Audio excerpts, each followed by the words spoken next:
Acts 18.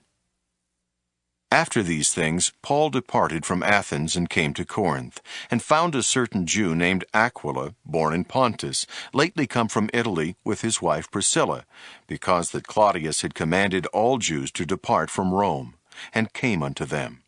And because he was of the same craft, he abode with them, and wrought, for by their occupation they were tent makers. And he reasoned in the synagogue every Sabbath, and persuaded the Jews and the Greeks. And when Silas and Timotheus were come from Macedonia, Paul was pressed in the Spirit, and testified to the Jews that Jesus was Christ. And when they opposed themselves and blasphemed, he shook his raiment, and said unto them, Your blood be upon your own heads. I am clean. From henceforth I will go unto the Gentiles. And he departed thence, and entered into a certain man's house named Justus, one that worshipped God, whose house joined hard to the synagogue. And Crispus, the chief ruler of the synagogue, believed on the Lord with all his house. And many of the Corinthians hearing believed, and were baptized.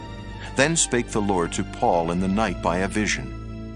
Be not afraid, but speak, and hold not thy peace, for I am with thee, and no man shall sit on thee to hurt thee, for I have much people in this city.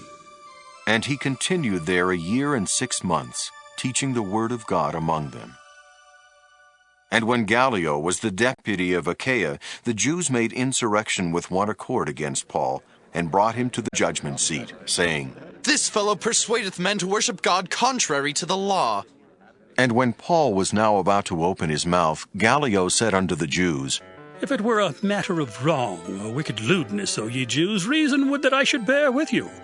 But if it be a question of words and names and of your law, look ye to it.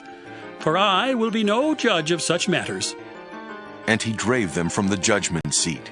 Then all the Greeks took Sosthenes, the chief ruler of the synagogue, and beat him before the judgment seat. And Gallio cared for none of those things. And Paul after this tarried there yet a good while, and then took his leave of the brethren, and sailed thence into Syria, and with him Priscilla and Aquila, having shorn his head in Cenchrea, for he had a vow. And he came to Ephesus, and left them there, but he himself entered into the synagogue, and reasoned with the Jews. When they desired him to tarry longer time with them, he consented not, but bade them farewell, saying, I must by all means keep this feast that cometh in Jerusalem, but I will return again unto you, if God will. And he sailed from Ephesus. And when he had landed at Caesarea, and gone up, and saluted the church, he went down to Antioch. And after he had spent some time there, he departed, and went over all the country of Galatia and Phrygia in order, strengthening all the disciples.